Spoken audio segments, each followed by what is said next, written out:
যার মধুর হাসি, যার মধুর কথা ভাষ্য সমস্ত ভবপাশ নাশ করে দিতে পারে, সেই তত্ত্ব হলেন শ্রী গুরুদেব। তো আজকের দিনে দ্বিতীয় দিন, আজকে কেবল 3 দিনের সময়সীমা, তো আমাদের বেশি দিন তো নেই। পরীক্ষিত মহারাজ সেও তো 7 দিন পেয়েছিলেন সময়, আমরা 3 দিন পেয়েছি। আজকে দ্বিতীয় দিনে দ্বিতীয় চরণে আমরা একত্রিত হয়ে সংক্ষিপ্ত ভাবে গুরু তত্ত্ব আস্বাদন করেছি। আপনারা সকলেই আমাকে আশীর্বাদ করবেন। আপনাদের আশীর্বাদ উপস্থিতি আমার দক্ষিণা। আগামীকাল অন্তিম দিন, আগামী দিন আমরা ভগবানের কথা আস্বাদন করব। আজ তো গুরুদেবের কথা আস্বাদন করতে গুরুদেবকে পেয়ে গেছি, এখন বাকি আছে ভগবানকে পাওয়া। গুরুদেবকে পেলে আর কি পাওয়ার বাকি থাকে? সে ভগবানকে পাওয়ার বাকি থাকে। তো আগামীকাল আমরা ভগবানের কথা আস্বাদন করবো। শ্রী গুরু নিতাই গৌর সীতানাথ। সবাই মন প্রাণ দিয়ে জয় দেবেন, কেউ কিন্তু কৃপণতা করবেন না। আর আজকে একাদশীও নয়, দেখো দুর্বল হয়ে আছি।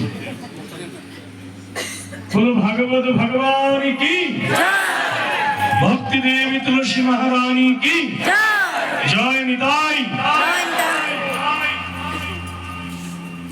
নিতাই নামের ধ্বনি আমাদের সকলকে করতে হবে।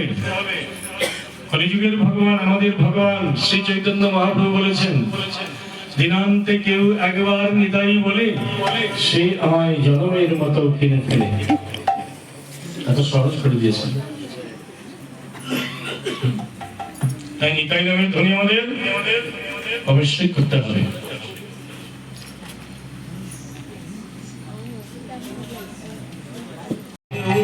লহরি কিশোরীর প্রেমে নিতাই ডাকিয়া, লহরি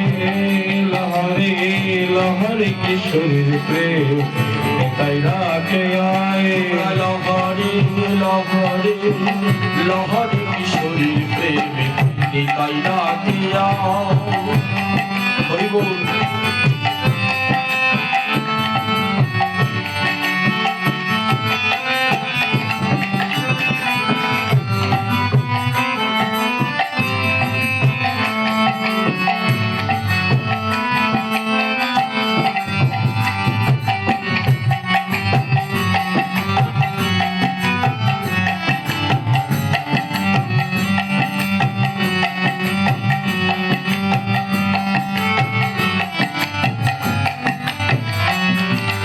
শান্তিপুর ডুব ডুব নদী ভেসে যায়, শান্তিপুর ডুব ডুব নদী ভেসে যায়, প্রেমে শান্তিপুর ডুব ডুব নদী ভেসে যায়, প্রেমে শান্তিপুর ডুব ডুব নদী ভেসে